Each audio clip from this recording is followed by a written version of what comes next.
오늘 우리가 신앙 고백을 했습니다. 그냥 맨 첫 번째 우리가 고백했던 게 뭐예요? 전능하사 천지를 만드신 하나님 아버지를 내가 믿사오며. 우리는 천지를 창조하신 하나님 아버지를 믿습니다. 할렐루야. 그리고 우리가 이 땅에 태어난 것도 하나님이 만세전에 예정하시고 선택하시고 때가 되면 21세기에 이곳 한국 땅에 태어나게 하시고 하나님 알게 하셨던 것도 우리가 믿습니다. 철학자 니체는 이렇게 말했습니다. 사람은 세상에 던져진 존재다. 여러분, 언제 여러분들에게 부모가 의논해서 몇 월 며칠 날 김씨 집안에 박씨 집안에 태어나자고 의논해서 우리를 이 땅에 태어나게 했습니까? 그렇지 않죠. 이게 맞는 말이에요. 그러나 우리는 그냥 우연히 세상에 태어난 존재가 아니고 그냥 던져진 존재가 아니고 하나님이 우리를 창세전에 예정하시고 택하시고 우리를 이 땅에 보내주셨다고 하는 겁니다. 그러므로 우리가 이 땅에 사는 삶은 어떤 삶이어야 됩니까? 하나님의 섭리를 따라서 하나님의 말씀을 따라서 나를 이 땅에 보내신 그 창세전의 계획과 선택에 따라서 우리는 살아가야 합니다. 그러면 여러분들이 하나님이시라면 이 땅에 살면서 질병과 삶의 고통스러움과 힘든 것과 어려운 것만 겪고 살도록 하나님이 예비하셨을까요? 그 모든 것들을 통해서 우리의 인생의 참된 행복이 무엇인지, 하나님의 뜻이 무엇인지, 그리고 하나님의 사명을 이루기 위해서 우리를 이 땅에 보내셨다고 하는 겁니다. 오늘 우리가 읽었던 성경 말씀에 보면 우리의 영과 우리의 혼과 그리고 우리의 몸이 흠없이 보존되기를 원하노라 이렇게 말씀하고 있습니다. 오늘 특별히 이경우 교수님을 모신 이유는 바로 이런 상황에서 우리의 영적인 일뿐만 아니라 우리의 육에 관련된 모든 일도 하나님의 뜻대로 어떻게 살아야 될 것인가 하는 것을 전문가를 통해서 우리가 메시지를 듣기 위해서 모신 것입니다.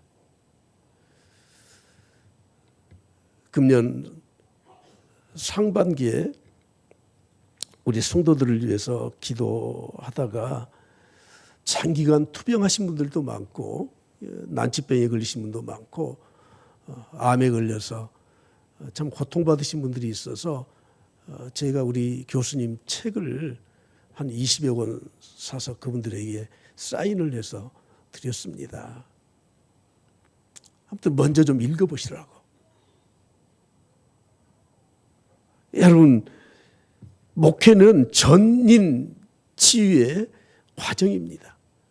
내 영뿐만 아니라 내 혼과 몸이 하나님 앞에서 온전하게 보존되기를 원하는, 그래서 흠없이 보존되는 인생을 살도록 도와주는 게 목회입니다. 오늘 본 말씀을 다시 한번 보십시오. 4가지로 제가 간추려서 간략하게 말씀드리고자 합니다. 평강의 하나님은 평강의 하나님이십니다. 친히 너희를 온전히 거룩하게 하시고 우리를 거룩하게 하시는 분이 하나님이십니다. 온 영과 혼과 몸이 우리 주 예수 그리스도 강림하실 때 어떻게 해요? 흠없게 보존되기를 원하노라. 흠없게 보존되어야 돼요. 이 모든 것은 하나님이 이루신다. 너희를 부르신 이는 미쁘시니 그가 또한 이루실 것이라. 이 4가지를 말씀드리고자 합니다. 첫째는 하나님은 평강의 하나님이신 줄 믿습니다. 할렐루야. 평강의 하나님이신 줄 믿습니다. 이 평강이라는 말은 헬라어로 에이레네라는 말로 쓰고 있습니다. 에이레네라는 말은 하나님과 함께 연합되고 묶여줄 때 주는 하나님의 은혜를 말하는 겁니다. 다시 말하면 하나님의 돌보심 안에서 하나님이 보증해 주시고 확신해 주심으로 내가 안전하게 살아갈 수 있는 영혼의 평안함을 말하는 겁니다. 성경은 우리에게 말씀하고 있습니다. 우리는 하나님과 원수되었던 관계다. 골로새서 1장 21절 보십시오. 전에 악한 행실로 멀리 떠나 마음으로 원수와 되었던 너희를, 우리는 하나님과의 원수된 관계에 있었습니다. 그러나 그의 육체의 죽음으로 말미암아 예수 그리스도 십자가의 은혜로 말미암아 어떻게 하셨습니까? 화목하게 하셨습니다. 그래서 우리에게 거룩하고 흠이 없도록 참된 평강을 주시기 위해서라고 말씀을 하고 있습니다.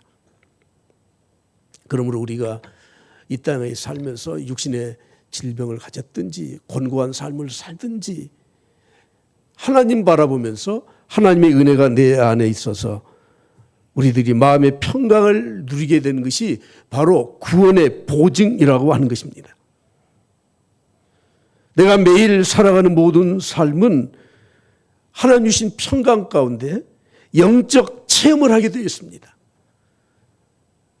하나님이 주신 그 은혜로 내가 평강한 삶을 살지 못한다고 하는 건 영적 체험을 하지 못한 것이고, 가장 큰 영적 체험은 기도 시간에 이상한 음성을 듣는 게 아닙니다.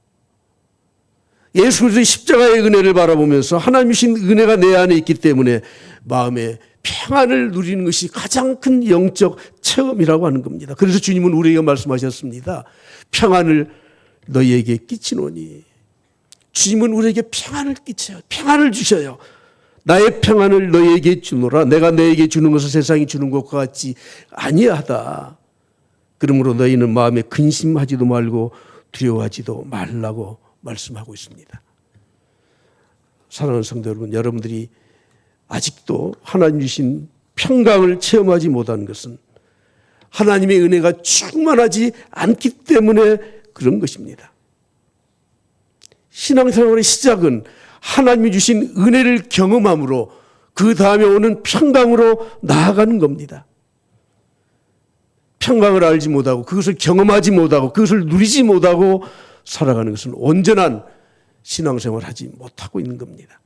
그러므로 사도 바울은 항상 은혜와 평강을 한 세트로 우리에게 말씀하고 있습니다. 두 번째는 온전한 거룩입니다. 베드로전서 1장 16절에 말씀하죠. 기록되었을 때 내가 거룩하니, 레위기에 있는 말씀을 인용한 거예요. 하나님은 거룩하신 분입니다. 너희도 거룩하라고 말씀하고 있습니다. 인간과 하나님의 성품이 구별되어 있습니다. 그러나 우리가 예수 그리스도를 알고 은혜와 평강을 누리게 되면 우리가 거룩한 삶을 살아갈 수 있다는 겁니다. 거룩함을 체험하는 것은 당연한 겁니다. 그리고 우리의 삶의 신앙생활의 목표를 거룩함에 두어야 됩니다. 어떻게 거룩해질 수 있습니까? 주님이 이렇게 말씀하시죠. 아버지의 말씀은 진리니이다. 진리로 거룩하게 하옵소서. 진리로 거룩하게 해야 돼요. 다시 말하면 하나님의 말씀을 의지하고 하나님의 말씀에 순종하고 그 말씀이 내 안에 거하고 그 말씀이 내 안에 거해서 순종함으로 그 말씀이 역사하심으로 나타날 때 우리는 거룩하게 살아갈 수 있습니다. 그래서 디모데전서 4장 5절에 말씀하죠. 하나님의 말씀과 기도로 거룩하여 짐이라. 오늘 여러분들이 하나님의 말씀에 귀를 기울이시기 바랍니다. 예. 그런데 하나님은 거룩하지 않은 자를 사용하지를 않으셔요. 하나님의 말씀으로 깨끗해진 자만을 사용하십니다.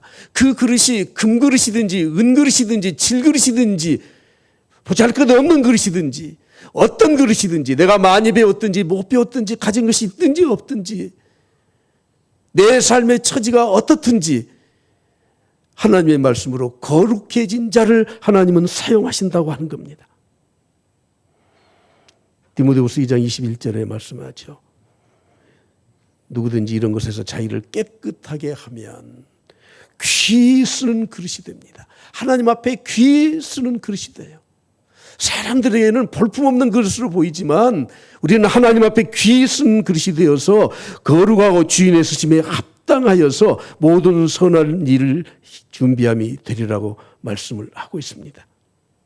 저나 여러분이나 거룩이라는 말이 굉장히 부담스럽지 않습니까? 그러나 또 믿는 성도들은 부담스럽지만 지대한 관심을 갖고 있는 게 사실입니다. 그래서 우리는 궁극적으로 거룩한 삶에 대한 목적을 가지고 살아야 합니다. 기독교 선교연맹의 엘버트 심슨 목사님이라는 분은 이렇게 말을 했습니다. 거룩함의 상태가 무엇이냐? 따라서 합시다. 예수님 충만한 것이다. 예수님 충만해 있는 것이에요. 그리고 하나님을 즐기는 거예요. 따라서 합시다. 하나님을 즐기자. 여러분, 뭐 하나님을 즐기자 이게 무슨 말이야? 하나님의 하신 일을 즐기는 거예요. 그것이 거룩한 충만함의 상태라고 말을 하고 있습니다. 저도 공감합니다. 세 번째는 흠없이 보존돼야 된다고 말씀하죠. 이미 말씀드렸지만 우리는 온전한 구원을 이루어야 돼. 예수 믿고 나는 천국 가. 그것만이 구원이 아니라는 겁니다. 내 영혼의 구원과 그리고 영과 혼과 내 정신 상태와 내 정서와 내가 가지고 있는 마음, 이 모든 것이 십자가의 은혜로 죄 씻음을 받아서 우리가 온전해져야 되는 겁니다. 요즘 우리 주위에 정신적 질환 때문에 고통받고 있는 사람들이 너무 많습니다. 뿐만 아니라 우리의 육체까지도 흠없이 온전하게 보존돼야 될 것을 말씀하고 있습니다. 제가 자주 말씀드리지만 우리 인간은 이 욕구, 욕망이 있습니다. 결핍이 채워져야 돼요. 그래서 이걸 니드라고 해요. 니드. 그러나 우리는 동물적인 이 욕망이 채워지는 대로 끝나지 아니하고 want, 내가 무엇이 될 것인가?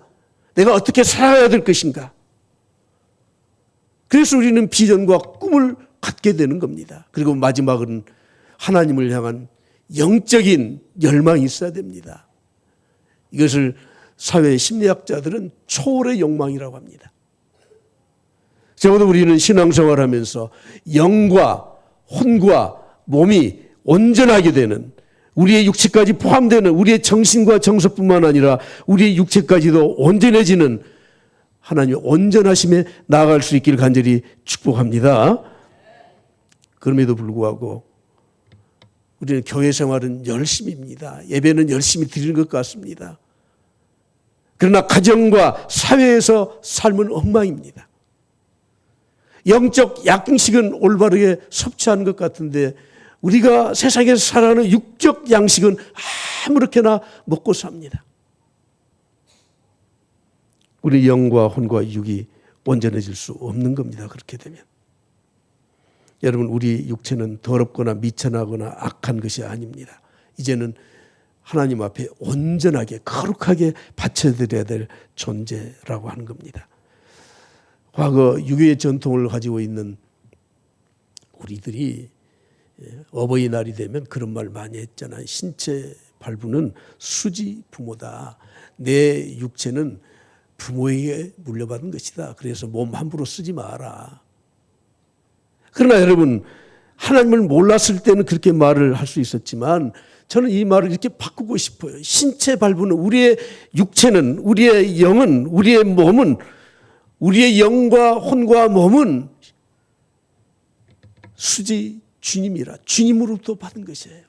그러므로 우리들이 영과 혼과 몸이 온전하게 보존되도록 살아가는 것이 우리의 삶의 행복한 삶이고 우리의 삶에 온전하게 사는 길이라고 하는 겁니다. 마지막 네 번째로, 하나님은 신실하신 분이시죠. 오늘 마지막 24절에 말씀합니다. 너희를 부르신 이는 미쁘시니 그가 또한 이루시리라. 이 모든 것을 누가 이루셔요? 하나님이 이루신다는 거예요. 하나님이 신실하셔요. 약속하신 것을 어기지 않아요. 언약의 하나님이셔요. 우리의 구원의 서정의 모든 것은 창세전에 예정하시고 택하시고 부르시고 거룩하게 하시고 그리고 우리를 보존하시고 그리고 마지막 영화로운 단계에 가실 때까지 모두가 다 하나님이 이루어 주신다고 성경은 말씀하십니다. 특별히 우리는 구원의 날에 하나님의 소유를 삼으신다고 말씀하고 있습니다. 하나님은 우리를 소유로 삼은 우리들을 버리지 아니하십니다.